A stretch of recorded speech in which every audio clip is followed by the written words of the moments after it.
Minimize that if you want. Okay, good morning everyone. Welcome to the unveiling of FME Cloud. My name's Stuart Harper. I'm here with Don Murray as well. And we're pretty excited this morning. We're going to show you the FME Cloud, something we've been working on at SAFE for probably close to a year. Yeah, Pat Claude was saying this morning it's a year on to the day almost. He started coding on this, so it's kind of an anniversary for that as well. Yeah, so no, very exciting. So yeah, we've got a packed agenda for you today. We're going to walk through an overview of what FME Cloud is, and then we're going to actually dive in and give you some demos as well and show you how it all works and how it all holds together. Perfect. So yeah, the questions are encouraged. We've got the two guys who actually built this, Claude and Pascal. They're standing by to answer any questions related to either FME Server or to actually FME Cloud itself. So anything to do with pricing, how it works, even the technology. You can ask any questions, and I think a few of the technical guys are online as well. Yeah, and if there's questions we can't answer today right now, then we'll be sure to get back to you with email with the questions, and as you're using it, then ask questions as well. I think Christoph's probably out there too. Yeah, Christoph was another key guy making this happen, and he's where is he based again? He's in Austria. Austria. So, yeah. Wow. And where's Claude moved here from? Switzerland. So this is like a global initiative, really. Yeah, and Pascal's Montreal, I think. That's right. So there you I'm go. England. So and holy smokes, is there anybody from? You're Canadian. Yeah, there you go. So yeah, so we've different variety of team, but yeah, the team's there to answer your questions. So don't forget to do that. Yeah. So yeah, I'll let Don give you. Sure. So just a very quick. We're going to go through this really quickly. So Safe Software. This is our 20th year. So and we've been building FME since '96. So we're in Vancouver. Over 100 people now, and tens of thousands of people. And what do we do anyway? Well, we build this technology called FME, and it's all about moving data. In the early days, it was about moving files, then about moving databases, then raster, CAD. Of course, my favorite, XML. Oh yeah. And now with this cloud, we're talking about moving web-based data as well. So we're pretty excited about that. Mm-hmm. Yeah. Jason's your favorite now, right? Yeah, Jason and XML are neck and neck. That's right. That's right. So yeah. So this is just sort of a highlight of some of the things we do, and we'll go through them a little bit just really quickly. But all kinds of data we move, and from wherever it is to wherever you want it. And of course, on the left there is a bunch of the different things that you can do. Yeah. Yeah.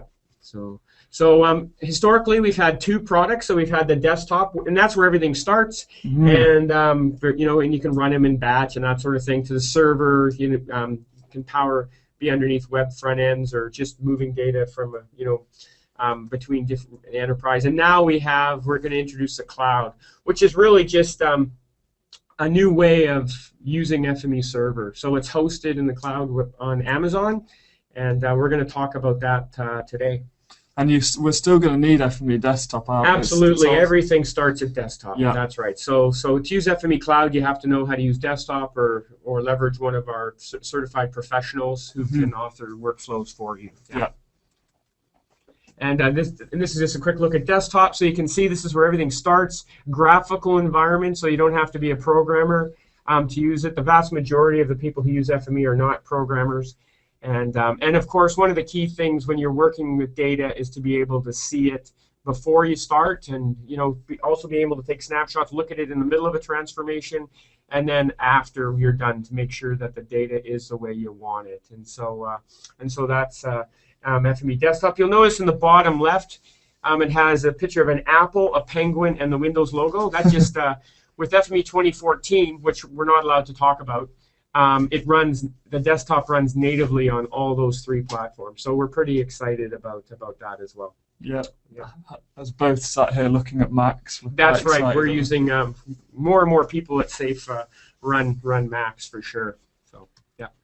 Okay, the server takes the power of FME, so this whole ability to move data from anywhere to anywhere, puts it on a server, so now anybody within an enterprise or organization can use it. You can have authors who write workflows, put them on a website, and now anybody can use them. Also great for connecting different applications, so you might have one application that's reading sensor data or something, and as data comes in, you want to push it out. FME Server can talk with mobile devices. It can connect to pretty much anything, send email, receive email, and of course also put data on web maps. Like, yeah, definitely, yeah. Like Esri Online or ArcGIS Online or Google or whatever you want. Yeah. I guess there is a presumption about a level of understanding with FME Server during this talk, but there are lots of other resources available if you want to learn more about the specifics of FME Server and how you can leverage it. That's right. So yeah, we're not going to talk about we're not going to dive into FME Server here much at all. This is really about the cloud, and so but to be clear, the point Stuart's making is of course completely accurate, and FME Cloud is FME Server in the cloud, so it's a new way to do FME Server. So good. Okay, so data conversion. There's just more and more different types of formats. The word format's not so good anymore. It used to be good, and Dale and I have talked about changing it to systems or connectors or things like that. Because when you're talking about web-based data coming from from an app like Dropbox or Twilio or Box or anything, you don't really talk about them as a format. You talk about them as a system, and you're connecting to them. But in any event, we support 300 plus of those, and more you're going to see these pop up all the time as we continue to add more and more. Yeah. And of course, the whole key thing is not just accessing the data or connecting to it, but restructuring it so you can move it into the system that you want or see it the way that you want when you want. So you don't have to just deal with the raw data coming out. You can pick and choose the data you want to use, and then also decide how you want to see that data, whether you want to see it on a map or you want to see it in a spreadsheet or you want to see it wherever. So it's all about the restructuring. Yeah. And sharing, of course. You have systems and you need to share data with other people. That's really what it's all about. Yeah. Or people have data and you want to get access to it. So data sharing is what it's all about. Data's power, and the more that if data's not flowing, you're not getting much use out of it. Exactly. Yeah. And data integration, the ability to combine different data sets, but also different types of data together is really key. So you can see just some of the data types we do there with a spatial feel to them: raster, CAD, GIS, and 3D. You can actually combine all those different data sets to derive new types of data to move directly into your application. So whether it's LiDAR, CAD, GIS, Excel, doesn't matter. You can pull it all to XML. Mashing it all up. Exactly. Mashing it all up. Yeah. And data validation, of course. If there's one thing we know, it's that there's lots of bad data out there. We don't mean bad as an evil. We just mean bad as incorrect, poorly formatted, whole bunch of things like that. And when we started FME, we didn't plan on using it as a data validation tool because we were naive. We thought all data was good. Now we know that most data's actually got issues, and one of the great uses of FME is being able to identify all those issues, and you can fix them if desired. But in many cases, you just want to identify the data quality issues because you can't automatically fix them. Yeah. Oh, we got a poll. Oh, we got a poll coming up. Okay, so I'm going to launch the first question here. So the poll is, select the poll. When do you plan on trying FME Cloud? Okay, so we'll launch the poll, and okay, so hopefully we can see that. Yeah. Okay, there we go. And so we can see that 13% immediately, about 20% less than a year, 21% at some point in the future, and 46% are here just to learn about it. Right. So that's great. So thanks for coming. And so we're going to close that poll, and then we'll share the results with you. So you can see that right there. And with that, we will give it back to Stuart. Yeah, so if you are, there may be some people in here that are new to FME and new to FME Server. We have a weekly intro webinar. I think maybe Iris does that, or Mark as well, and Craig involved in that there at the bottom. Yeah. And we also have a getting started page which you can visit as well. Yeah. And FMEpedia is getting better all the time as well, and there's more examples going on there, so that's worth checking out as well. Yeah, and of course, if you have any questions, just feel free to reach out to us. We're always happy to do specialized webinars, custom webinars, ask questions, and we'll be able to get you going. For sure, just don't download FME and try to get started. Many people do it and are successful, but we're here to help, and we can help you get started much quicker. Oh wow, time for another poll. Holy smokes. I'm on the, okay, so this one is, what cloud systems do you currently use for business? Okay, so we're going to launch the poll. Interesting, this one. Yeah, so we're going to see, okay, so far, oh, okay, here we go. But looks like 7% of you use Salesforce. Google Apps is big, of course. Amazon Web Services, about 25%. Esri ArcGIS Online, 36%. That's awesome. Interesting. That's great. Awesome, yeah. So we have some exciting news for that for FME 2014. And then about 38% do not. So I'll close this now and share the results, and there you go. So all great products. All great products. All great products. Yeah, yeah. We have, we basically in 2014 we're making all of the 3 that are being used there. ArcGIS Online. We have some exciting news there. Amazon Web Services, of course, we do. Google Apps and Amazon Web Services where we host FME Cloud. Yeah, and Salesforce. We use Salesforce and have used it to move data. So very, very interesting. That's great. Okay. So let's start to talk about FME Cloud now then, shall we, and start to dive in on the specifics of the product. We'll firstly talk about what is FME Cloud, and really we've already kind of mentioned it. It's a new way to deploy FME Server, and that's in its most basic form. So at the moment with FME Server, you have to download the installer, you have to find some hardware to put the installer on, install things, get everything set up. Maybe you need IT. Yeah, which always takes longer. Yeah. Takes longer, yeah. You have to convince somebody to punch a hole in their firewall to the outside world if you want to share things outside. There's complexities there, and there's costs there as well. Yeah. So with FME Cloud, what you can do is essentially provision FME server capacity extremely easily, and we host the hardware essentially and manage everything for you. So what it is meant to do is essentially enable you just to focus on your workflows, just to focus on FME. You don't need to worry about everything else that goes with it. We'll handle that for you. We just want you to be able to focus on leveraging the workspaces and building the workflows that you need to get done to solve your task. That's kind of the high-level aim of it. But when should you use FME Cloud, and when should you still look to use FME Server? Because they are complementary, actually. Well, certainly if you have all your data on site, so it's local and network, and it's only going to be used within a certain site, then it makes sense to use FME Server on site. Right, exactly, so, But if you're, you want to build, you're concerned about things with, okay, I want to start an FME Server, I want to start playing around with FME Server and only have it on for a little while I'm doing development, then it makes sense to use FME Cloud. Like we have our guy Barrett in Australia. He started really small. There's no way his business model would support buying an FME server, never mind the product, but also just the infrastructure that he would have to set up.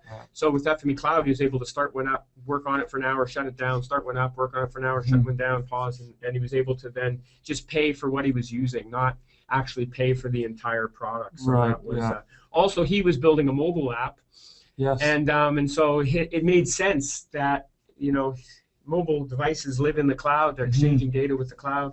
And so it made sense for him to push his FME server, have it in the cloud. FME server, FME in general, loves to be close to its data, right? So exactly. If your data's already in the cloud, then why host the FME server internally? That's just going to cause you more problems. You have to open the firewalls up. But you're right in saying if you do have a huge local Oracle spatial database, let's say, and you want to read and write from that, then probably FME Cloud on-premise is still the best way to go. Now, for me, I know that I'm spinning these things up and down all the time, and I spend most of my time working on stuff in the cloud. I have FME Server on my machine here, but I can't remember the last time I used it, to be honest, because more and more of these things we build, I have to connect to other systems. Zapier, Trello, Twilio, all these different crazy things. And so then FME Cloud the server has to be visible, has to have an external URL for these other services to hit. So, yeah. So, yeah.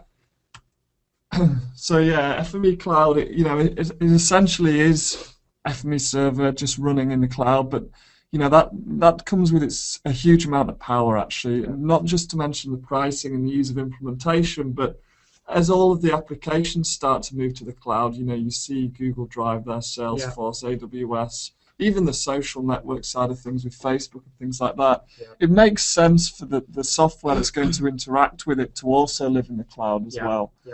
That's really where FME Cloud starts to come into its own as this kind of integration tool to allow different applications to talk to each other and to move data between all of these different applications. And you'll notice in this picture here that one of the things is on premise. So if you're interacting with the cloud and on premise, really it's up to you now whether you want to have FME Server on premise talking to them or FME Cloud talking to them. Yeah. So this diagram here is actually applicable for FME Server as well. It is, yeah. So, but anyway, it really gives a good indication of all the different things that you can start to work with. Okay, so we talk about FME Server in the cloud. FME Cloud is an iPaaS. So if you're, and this is a different business vertical for us. And this is all about the other companies there are like MuleSoft, Informatica, folks like this. And what they have is they have services in the cloud whose whole goal is just to integrate different data sources in the cloud. Well, FME has been integrating data from different sources since the beginning of time. And, and we've grown up through the location, being a location aware, working with location data. But of course, we also do Excel. Of course, we also do CSV. Of course, we also do things like Salesforce, all these different non-spatial things. So by us moving to the cloud now, we are the world's only location-aware iPaaS. And so we're pretty excited about that. So we're moving into this new model. We're still, of course, really focusing on doing great stuff with location. As location becomes more and more important. But with this new move, now we're saying, hey, if you're looking for an iPaaS, FME Cloud is, we think, the way to go because it really understands location from the ground up. It's not an add-on that somebody thought of later. So. And this iPaaS integration platform as a service, it's kind of a new term, isn't it? It's a Gartner term. It's a Gartner thing, yeah. I think it will be, in a few years, you will know iPaaS like you'll know SaaS or PaaS, or it'll become much more prevalent in the field as more and more apps move into the cloud. And from a cloud standpoint, we've talked about being ETL, we've talked about the number of things that FME does. But this iPaaS really nails what we do when you start thinking about FME Cloud, because really it is iPaaS. It's and that's more than ETL. iPaaS is more of a real-time thing, David, moving back. Whereas ETL, people think of sort of a batch load, we've sort of embraced ETL, but there's still a problem with spatial ETL for what we really do in the power of FME. Okay. Yep. Well, there'll be a blog post about this that Erin's written. They'll be going out tomorrow as well. So if you want to learn more about iPaaS, then you can read that there. Yeah. Okay. So let's start to dive a little bit deeper in terms of the benefits of FME Cloud and start to talk about the specifics of the product. Yeah. So the first thing you can do, which you couldn't do before with FME Server, is you can provision capacity in minutes. Now, our new installer for FME Server did get pretty good, actually. It was down to about 20 minutes, 15 minutes. But you still had to, find the hardware and such. That's now right. with FME Cloud, it's complicated. Now you can provision capacity in around 10 minutes. So you just log into a web interface and you can bring up as many FME servers as you want. Different sizes, different hardware sizes in a matter of minutes. So that's the first big win. Yeah, and that's really seductive. I mean, I spend a lot of time testing FME Server and building scenarios. And now I do them in the cloud. And so now, I say to the guys, okay, we got a new build of FME Server. When is it going to be in the cloud? And usually they say, well, just wait a couple hours because it's all automated. But it's really seductive now. You want a new FME Server to try something, boom, you hit a button, and there it's up there, and you can connect to external sources. Before this, it was painful because I could spin it up easily on my machine, but then external web services couldn't see it. So it was much more work. So it's very, very exciting. The next bullet Stuart's going to talk about, it has me really, really excited too. Yeah, so the vertical scaling is like our friend Barrett in Australia. So he started out small, and so he purchased basically the smallest instance. But then if his app does well, with the old model, how does he scale? How does he take that server and go to a bigger server infrastructure? Yeah. It's a relatively complicated thing to do. We'd need to buy or provision a larger machine, move the FME server over. Now you can literally just click a button, and takes about 30 seconds. You can chop and change machine sizes. Yeah. So you can essentially swap the hardware out. Yeah, yeah. Now, if you're an Uber optimist like I would start with the Uber biggest machine I could possibly get my hands on, build my app, and then realize, hey, wait a minute, the CPU is always around 1%. So can I vertically scale down if reality teaches me that I need to wait a while? Yeah. No worries there. You can start big and go small. Yeah. And that's great for workflows too, because we have some partners out there who have an FME server. Their workflow is steady for most of the month, and then maybe the end of the month or the end of a quarter, they have a big number of jobs they got to run through. And now with this, you could vertically scale up, do those big jobs, and then vertically scale back down to your normal workflow. And there's great monitoring stuff, which Stuart's going to show you too. So. Or things like disaster, things related to disaster or peaky events. You might scale up once a year, but you spent all this money investing in the technology, and then you can scale the hardware. So how about horizontal scaling? Do we do that yet? Not quite yet. Not yet, eh? Okay. So I guess there will be more work to be done. Yeah, we'll get there. Okay. And so another one of these things which does need doing. Let's be honest. You need to implement a backup strategy whenever you're setting up an environment, but it's not that glamorous. No. But we take care of that for you now. So we back up every day, automatic. You can roll back to any older backup. Can I after I make some changes, click a button and back it up? Yeah, you can do that as well. Awesome. You can force a snapshot basically whenever you want a backup. So if you get the environment just the way you like it, you can. Can I share my backup with somebody else? Not yet. Not yet. Okay. Coming soon. Stuart's hair's starting to fall out. Soon he's going to look like me. Okay. High availability. So as Don mentioned before, we're using Amazon. Our infrastructure is running on AWS, Amazon Web Services. These guys, they employ some of the best people in the world. Yeah, they got it. Thousands of them. So. We're leveraging their technology to the full. We've spoken with Amazon. They've gone through our architecture. We're working with them closely to ensure we deliver a platform that's as reliable and as stable for you as possible. Make sure we're using it the way that they suggest. Exactly. Like yeah. How about security? Are we doing anything on the security front? Yeah. So security. A few of you actually asked about that as we've gone through the early beta. We're actually just in the process of hiring a consultant from Silicon Valley to actually audit the entire stack and do several months worth of testing against the stack to make sure it is secure. And of course, I'm sure recommendations will come out of that. But if you have any concerns or needs relating to security, then do not hesitate to contact us. And that gets us to another benefit of FME Cloud. By having, if you spin up an FME server within your environment, you're punching another hole through your firewall, having another entry point for attack. And it doesn't matter how good a product is. Every product has some security vulnerabilities. You just have to look at all the updates you get on any machine you're using or any OS you're using. By having FME Cloud out there, now that infrastructure is completely isolated from your corporate IT. So there's no way that anybody who attacks FME Cloud, whether they're successful or not, is going to be able to get from there into your corporate IT. So that's got to make it easier for you to deal with IT as well, because spinning up an FME Cloud, there's no way that that's going to put the rest of your organization at risk. So for models where you want to have something hanging out in the big bad internet, you can sleep at night knowing that they're not going to use that to get into your corporate stuff. So that's pretty exciting. Yeah, that's a good point. And then, of course, last but not least, cost efficiency. There's no hardware to buy, install, and maintain on your end, so you're purely paying for the software, which is a big win for you. With the cost model, we'll go through it in a bit more detail, but we're trying to make it as predictable as possible. We don't want you to have any surprises. We're working closely with people in the early betas. So basically, you spin one up, and then as long as it's running, you're paying. Right? Yeah, you're paying. So you only pay for what you use. I guess it's similar to a cell phone. Yeah, that's right. Pay as you go. Right. It's basically billed on an hourly rate. Yeah. So if I want to reduce my cost and I know I'm not using it, then I can just pause You it. can just pause it, yeah, and it will basically, you'll stop being charged. Okay. So maybe it's a little bit different a model as to what we're used to, especially if you're used to the GIS industry. Yeah. But we think it's really, really powerful because if you're a big user, we actually reward you by you can purchase a reserved instance and then save costs. Yeah. But if you're just a smaller guy who wants to play around, then you can actually have, as long as you manage it properly, very reasonable costs. Yeah. Because we just wanted to use FME more, basically. That's right. That's right.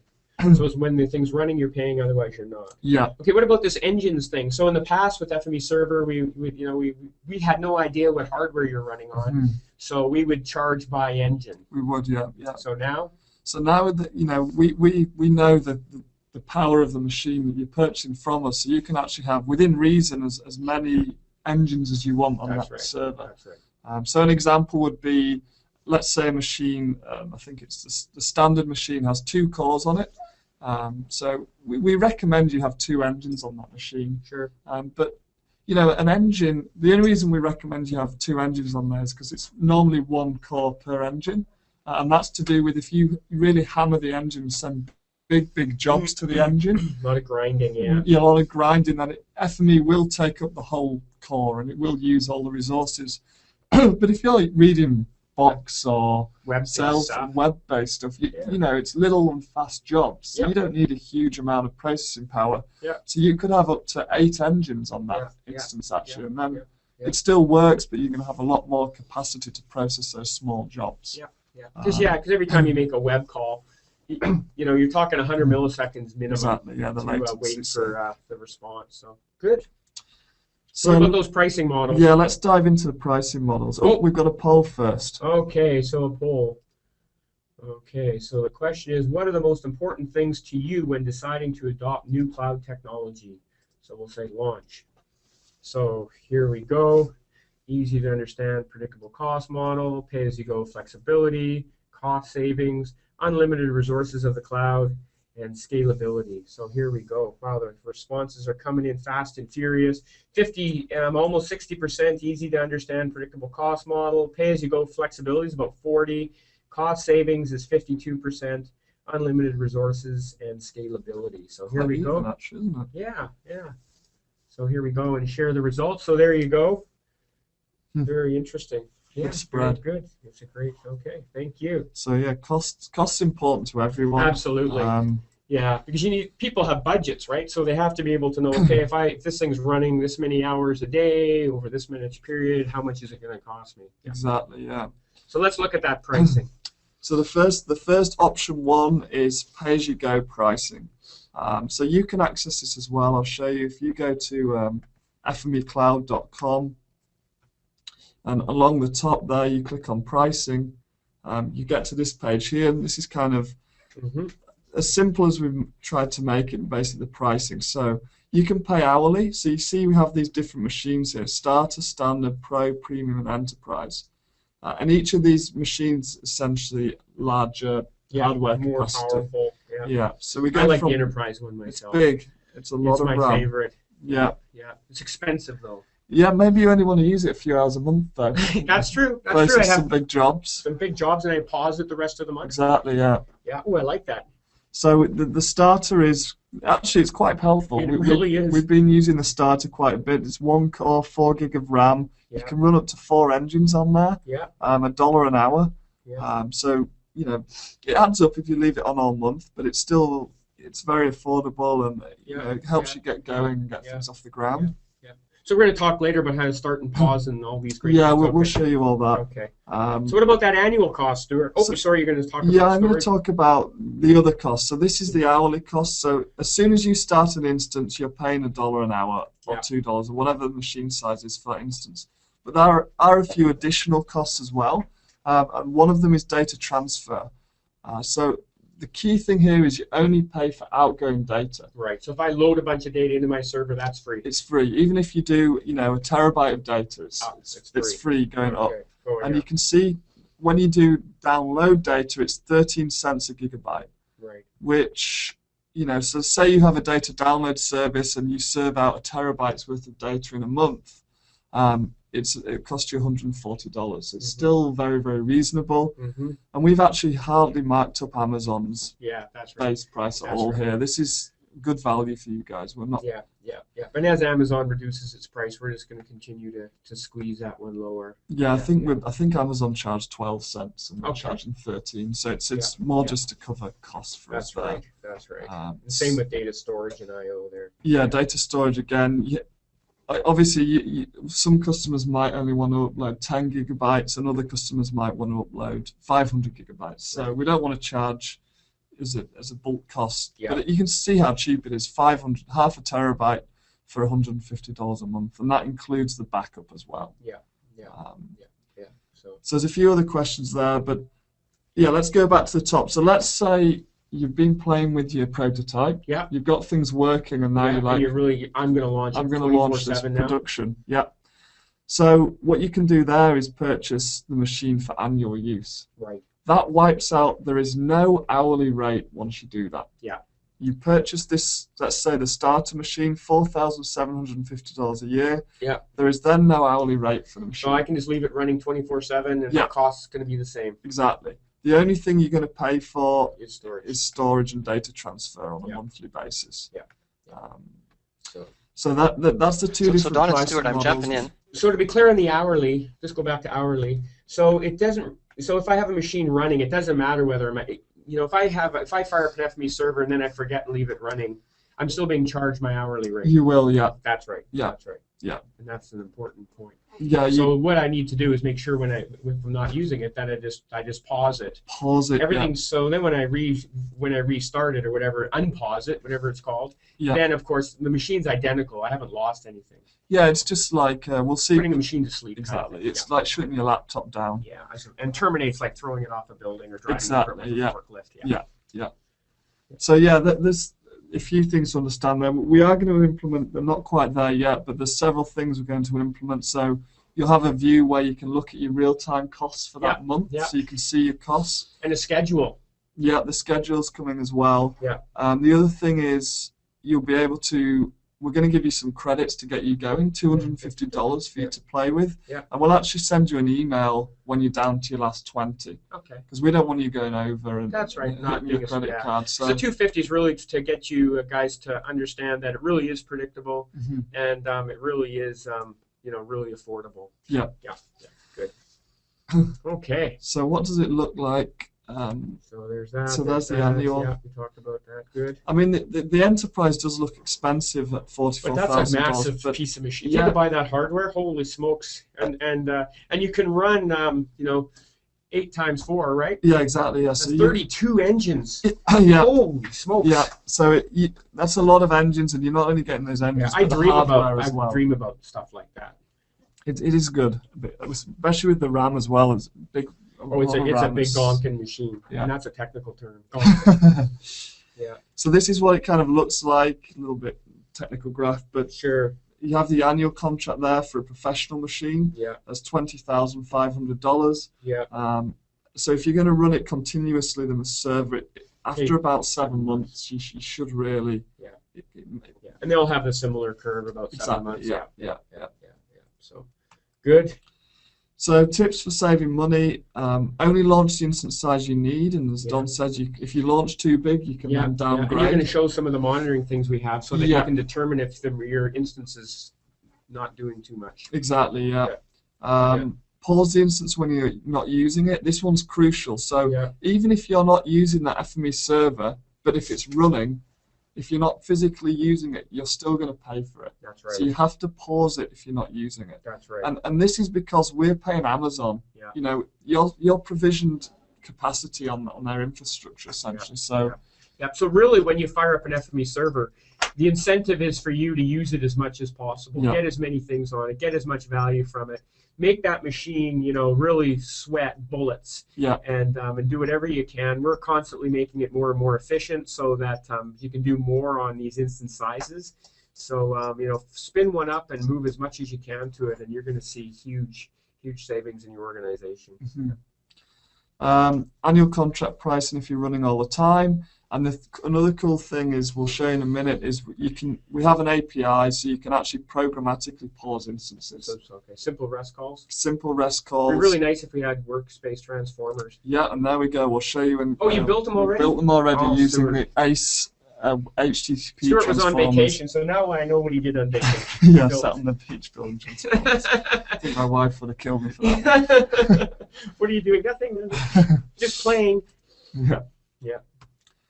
So this is kind of a quick diagram to try and explain one other point, is you can have as many instances as you want. So each cloud user, you have an account, but you can actually launch up as many instances as you want. So here we have a starter and a premium. So the starter has 1 core, 3.8 gig of RAM, and I've assigned 10 gig of disk. So that's one instance. Yeah. That's a dedicated machine that no one else is allowed on. Right. It's just for you. And again, from a security standpoint, you don't have to worry that you have a multiple tenancy machine. Right? Exactly, yeah. It's your own dedicated virtual machine, essentially. Yeah. But then you want another machine. So that's maybe the starter's your dev machine, right? Yeah. And then you want to go to a live environment. Yeah. Well, then you launch a bigger instance, a premium instance. Yeah, for me, yeah. And it's your own dedicated premium instance machine. Yeah. No one else is allowed on it. Yeah. We actually can't even get on that machine without your permission. Yeah. You know, just want to drive that home. You can have as many instances as you want.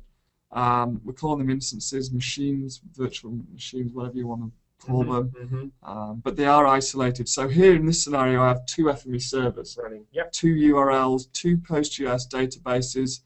And for the geeks among us, we're actually using Linux images. That's right. They're Ubuntu. They're Ubuntu images, so good. You shouldn't really see that. You're not allowed on the machines, actually. Nope. Just accessing FME Server through the web interface and through the REST APIs. Anyway, so how does it work? How do you take...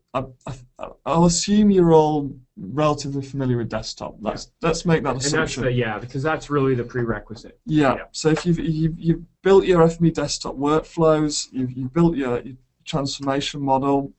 What do you do now? So you've designed on the left, then you basically deployed a server as you always would with FME Desktop. Yep. And then you just simply enjoy the power of the FME Cloud. Exactly. You then need this work to get your next workflows on there. Yeah. Okay.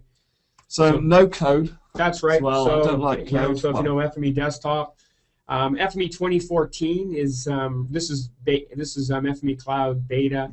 FME 2014 is the desktop and servers that we're going to be using, so we recommend you get started with those. Yeah. FME 2014 brings many new things to FME Server that really make the cloud much more usable, i.e. we have this whole idea of you being able to upload a bunch of data or Python scripts or whatever you want, any sort of associated files to a shared area, and then you can use them with all the workspaces that you're running. Whereas in the past, you would upload the data with each workspace. Gotcha. So that's a big deal when it comes to the cloud and FME Server in general. And then you deploy to FME Cloud or FME Server in the cloud, and you just do it the way you always did with desktop, just a few button clicks, and now your workflow's up there. Yeah. And then then you can fully leverage the power of FME Server scheduling. You make it available through all the services, and again, if you don't understand that side of things and you're like, hey, I've got my desktop workflow, but what power can I get from putting it up in the cloud? Then talk to us afterwards. We can go do one-to-one calls with you to discuss your specific requirements, and also there's the monthly webinars and things like that as well that go into more detail on server.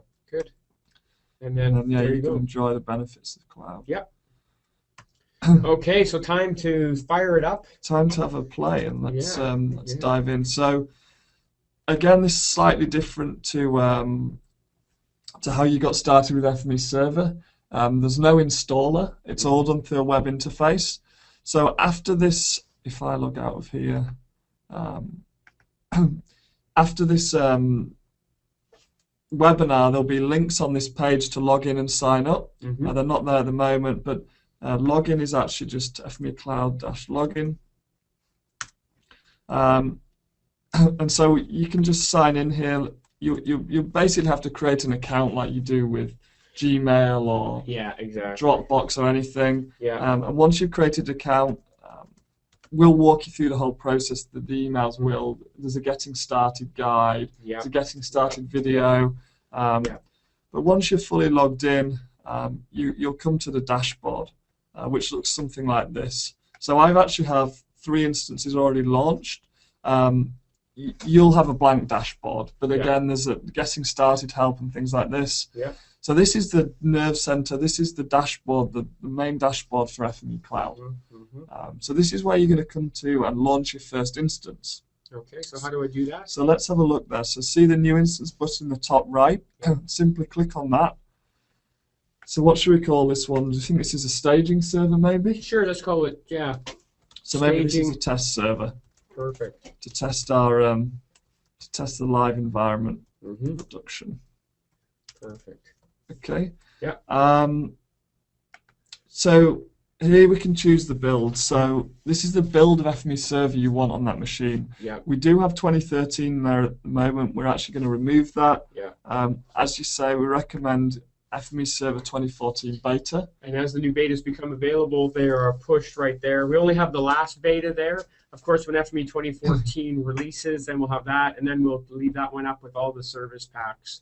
Yeah. So that if you're working on a particular release of FME Server 2014, you would be able to continually launch instances of that type. So exactly, yeah. So yeah, I guess come January we'll probably have FME Server release, 2014 release in here, and then eventually we'll have 2015 beta in here. That's right. That's right. So I'm going to select this one. Yeah. So here's your decision. How big do you want this? I think we only need a starter because it's staging. It's not a production server. Let's just see how big we can go.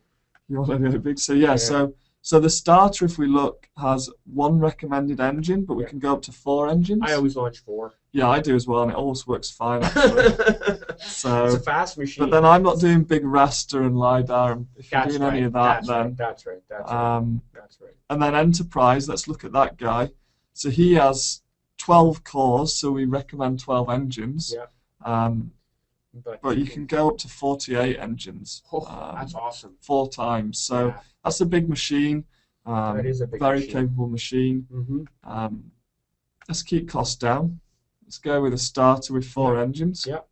And I generally leave it at 10 gig. And yeah. A problem. So storage is this is the storage for how much data you want to put up there. Yeah. So we have a PostGIS database up there.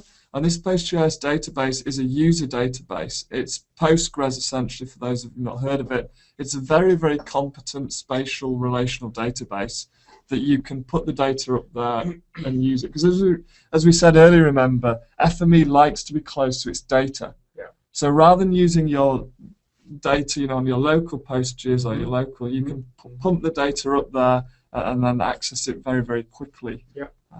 But yeah, let's leave it that at 10. So we can review our choices here, and then we can launch the instance. And basically, once you launch it in 10 minutes, it's ready to go. Exactly, yeah. You've already launched one. So I've already launched one. So this one I did yesterday. Okay.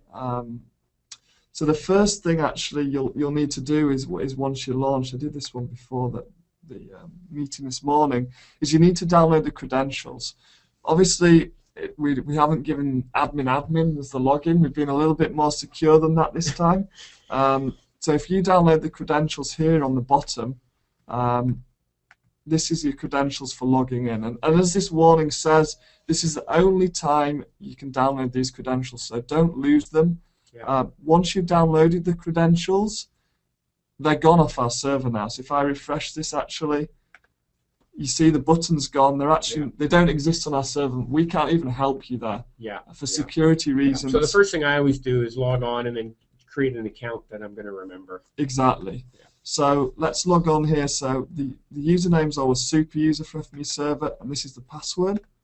Now, how do I access the FME Server? Well, I simply click on this link here. And then there you go. So this is my production server. Yeah. Called it 3D. Yeah. For my 3D workflows. See the login information. So here's my FME Server now. Yeah. Note the URL here. So this is the server name, Production 3D. This is my login, Stuart-Harper. Yeah. And then that's the FME Cloud domain. Yeah. So I should be able to log in now. So now I'm logged in. This guy only had one engine on it. You can see upcoming cloud webinar there, but you're now fully logged into FME Server. You have a fully functioning FME server. Yeah. And this guy here, when it's running, it's going to cost me $1 an hour. Yeah. Remember that. Yeah. I'm not going to dive into the specifics of server here. We can do that, if you want to know more about that, as I said, you can chat to Claude and Pascal, and then they'll tell you, when you can get involved in the webinars and such. So how about other things? How about monitoring, backup, security? I'm going to show them actually our official safe account, because I think the monitoring is a bit more useful. So this production large here machine, this is our safe.com account. This powers Workbench, this FME server actually. So this powers all the statistics behind Workbench. So let's have a look at the monitoring here for this server. This is kind of interesting. So it defaults to 6 hours, the last 6 hours, but this guy's been running since June actually, I think. And look at the server load. Like, I think there's an opportunity to vertically scale down. Exactly, yeah. So the loads, Don's. I think I've seen it as high as 1%. Yeah, it's ticking along. Yeah. There's no big jobs running on here.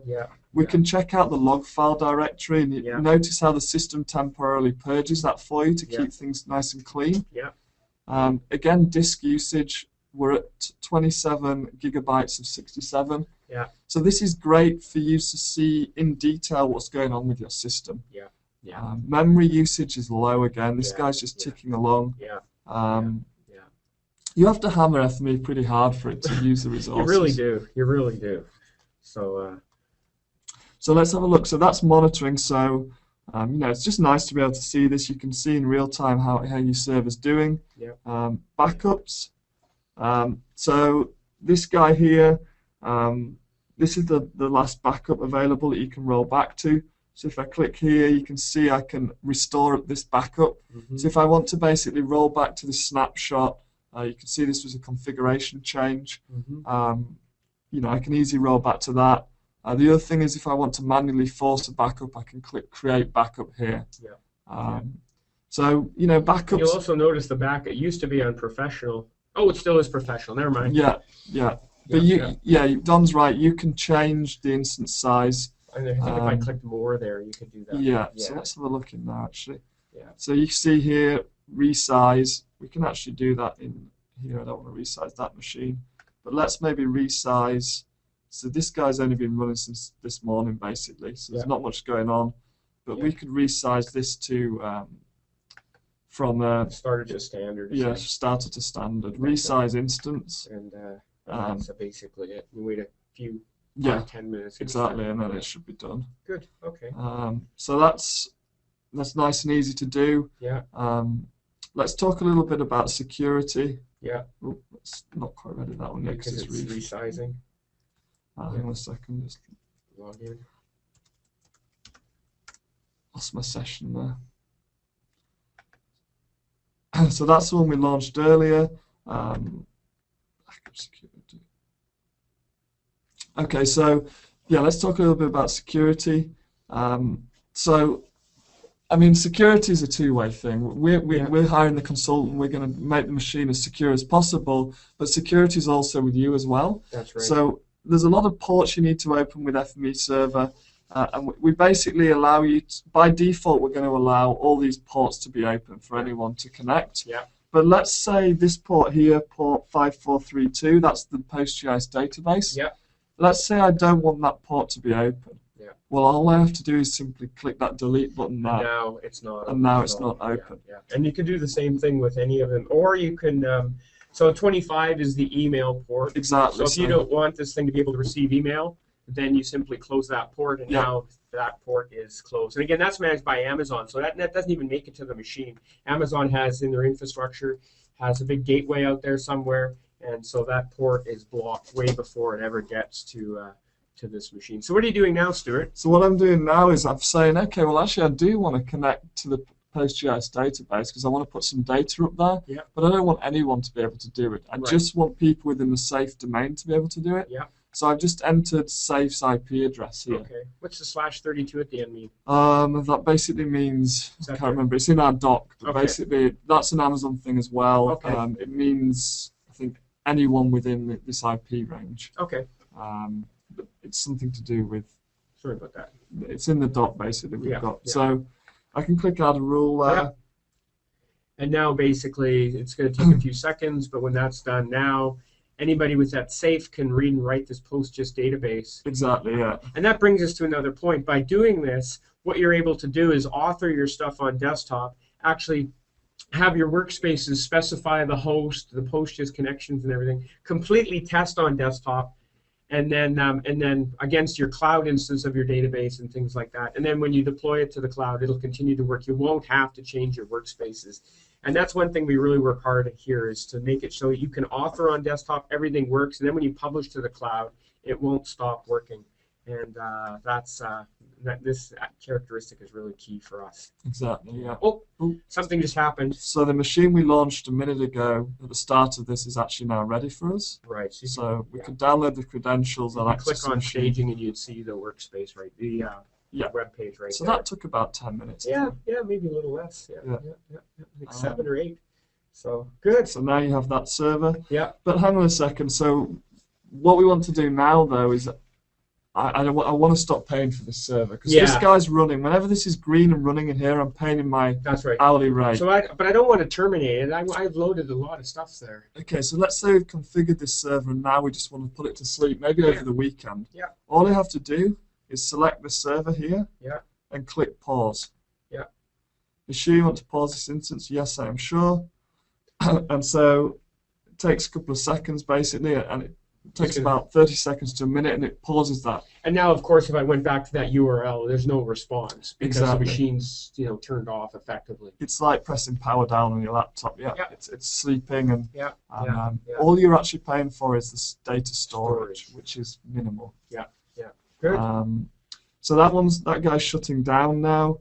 The other thing you might want to do is, if you want to throw it off a cliff, and completely destroy the machine. Yeah. This also stops you paying the hourly rate. And data storage too. Yeah, and data storage. Everything's blown away. You can click terminate. Yeah. And we warn you and prompt you. Yeah. And if you do that again, then bang, that terminates. Yeah, that one's being terminated. Good. Excellent. And if you want to restart an instance, so it's like a reboot. Basically, if you want to. If there's something wrong with the server, or you need to clear up memory, things always go wrong with servers. Absolutely. There's nothing like it doesn't matter what you're using. There's nothing like a fresh reboot. Saying that, it is Linux, and I haven't actually had to restart that many times. No. I've had them running for months and never had to restart. So. But if you do, just simply click Restart Instance here. Yeah. Go for it. Let's try that. So now we got them restarting. We've got one pausing and one terminating. Yeah. Lots going on here. So this one's paused, it's done. Yeah. This one's terminating, and this one's rebooting. Yeah. Perfect. There we go. Didn't take long. That didn't take long at all. 20 seconds. Wow. So what we'll look at now. So we've done security, we've done backups, we've done monitoring. Yeah. What else are we looking at? So the other thing I'll talk about very briefly is the cost and the pricing. Yeah. So if you go under here, you won't have all this admin drop down, but you'll have this profile. So you can go into your profile here, and this is kind of the standard account stuff, password, etc. But under invoices, you can go and see your invoices in here. So if I click on this here. So for this month, for each server, I can see the invoices. I'm actually going to go back to this machine, to the Safe Software one, slightly more modern. And this is, I think we have about 10 instances running here, so you can see the balance is quite high. But I can go in, and for each specific instance, I can see the cost for that month. Yeah. So you can see this one here, I was starting and stopping this, so I only used it for 3 hours. Yeah. But some of the bigger ones, this is a big instance, this one, and I use this for the entire month. So I should probably purchase annual on this. I think you'd cut your costs way down. Yeah, like exactly. 60%. You cut it more than half by going annual. So this is how you basically see the invoice for previous months, and in about a week's time there'll also be a real-time view of the current month in here as well, which Pascal's just working on. Yeah. Yeah. So if you paid annual and you also move that to a machine the proper size starter, you would cut that cost by about a factor of 10. Exactly. I mean, look how many instances. This seems like a high cost, but I have all of these running, Yeah. and a lot of them are big machines. Yeah. Okay. So, and what we'll do is every month we'll send you an invoice that looks something like this.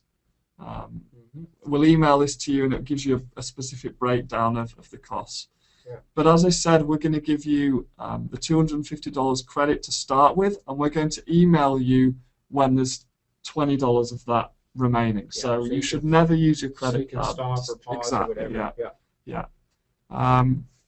So one other quick thing I can show you, I'm just going to quickly show you in here, is some transformers I've created. And they're in the store, or they will be on the store? They will be on the store. So if you go to FME Cloud and click on Docs, that will change the direction. It'll be under API, but you'll see there's a whole list of REST resources here to list instances, pause them, start, restart, and I've just created some transformers. So this one basically gets all of the running instances, and it's going to, if they're paused, it's going to start them, and if they're started, it's going to pause them. Okay. So that's fingers crossed with this one. Now I'm using the API key defined in here to do this. So this one's paused and this one's running. So fingers crossed here. Let's try and run this.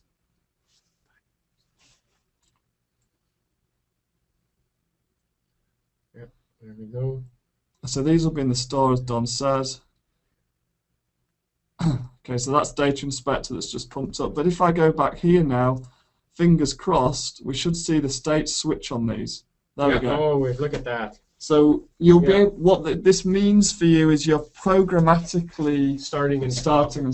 Again, the whole idea is to make it easy for you to start and stop instances. So you could do this from a little bit of Java code or JavaScript or you can basically provision capacity from outside of this interface. And there you go, that happened. So that's as quick as it was. Yeah. I think that's kind of a whistle-stop tour. So let's go. Anything else? I think we have more polls.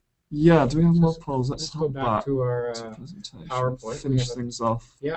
So yeah, to get started with FME, go to fmecloud.com, and in about half an hour after the webinar, an hour after the webinar, all the sign-up and login links will appear. Yeah. Don and I email is at the end of this, so if you want to discuss anything, feel free. Yeah. Okay. The last poll. Okay, our last poll is, with what you just learned, when do you think you will try FME Cloud? So we'll launch it. It's the same. Let's see if we've coaxed anyone into... That's right. That's our nefarious plot here. So, Stuart gave it away, though, so that could have affected some of the results. Okay, so we'll close the poll, and you're going to see that 25%, we're going to round it up, 25% are going to use it right away, 50% within a year, 12% with in a few years, and then 14% no plan. So that's a bit of a change there. So one thing we really love at SAFE is to, I'll hide the results so Stuart can go back to the deck. But one of the things that we really love at SAFE is for folks to tell us what they don't like as well as what they like. So if there's something you see about FME Cloud that makes you nervous or that we're missing on some things, please do let us know that as well. We really, that's how we get better. And this is all about building tools that are useful for you. We enjoy building them, obviously, but please let us know where we're missing the mark and where we're hitting the mark. So that's great. So you got some dates there, Stuart. Yeah, so we've got the AutoCAD webinar coming up in December, which is really great if you're using any CAD data.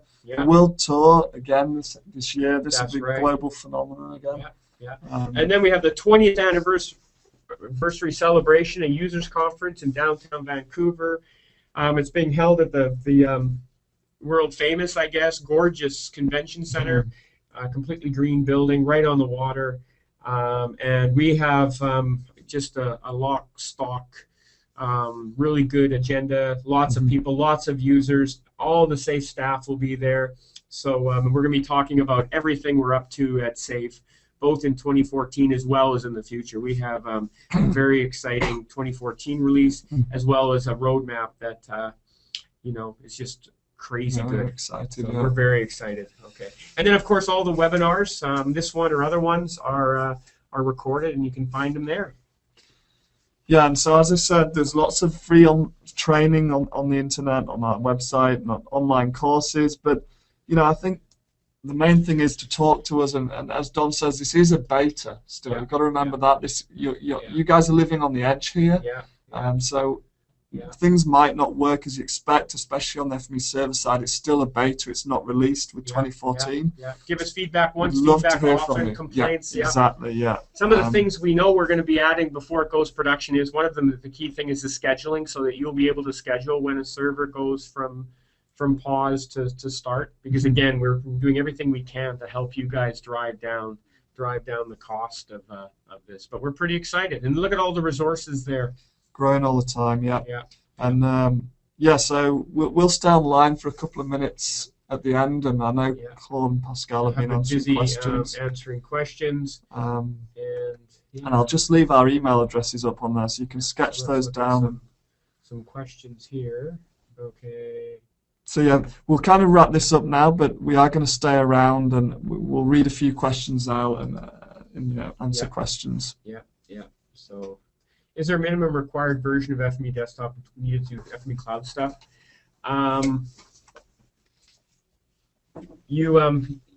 We're recommending FME 2014 both on the desktop and in the beta. So when you launch your cloud instance, you'll see a build number there. So then you would go to FME the safe.com website and download the same or later desktop would be the one. We're really recommending FME 2014. A couple questions. Do people have to own FME Server to use FME Cloud? And the answer is no, absolutely not. This is completely separate. So whether or not you have an FME Server license, you're able to use FME Cloud. Yeah. So you do need FME Desktop, though, as we've stated. All the authoring starts on FME Desktop. So see any others out there you want to look at? Yeah, there's a good one. What's the minimum period of time I get charged for a server? And so it's an hour. It's an hour. Yeah. And that again is a standard thing from Amazon. If Amazon changes that, then we'll be able to change that. I've heard rumors they might go to 30 minutes or things like that. Okay, really, yeah. But right now it is an hour. And so if you spin it up, make sure you use it for 59 minutes if you plan not to use it for an hour, and then shut it down. Yeah. There's also a question about which regions do we use. So for the people who don't know AWS, there's different regions. So some of the machines hosted in America, some in Europe, some in Asia. So at the moment we're just using the machines in America. But we will on the East Coast. But we will have plans to allow you to choose your region eventually. That's right. So we'll have one in Europe, and then in other places. There's one in Asia Pacific. There's one in the South America, things like that. Yeah. And there's a few questions as well related to how do I change the FME server config file? How do I go on the server? And the nice thing is you don't have to ever do that again. So it's a black box. You fired it up. You cannot log on to that machine to edit config files or replace FME server components. Yeah. So good. So I think that's about all the time we have. Yeah, that's right. And but keep the question. We've got a big long list of questions here, and we will answer them all and to get back to you. So we thank you so much for your time, and we look forward to you trying FME Server in the cloud, FME Cloud, and giving us feedback on what we can do better. Yeah, I can't wait to talk to you guys. Yeah, absolutely. So, okay, thanks, Stuart. Yeah, and thanks everybody out there, and thanks to our question answerers. Yeah, Claude and Pascal. Thank you. Thank you. Bye.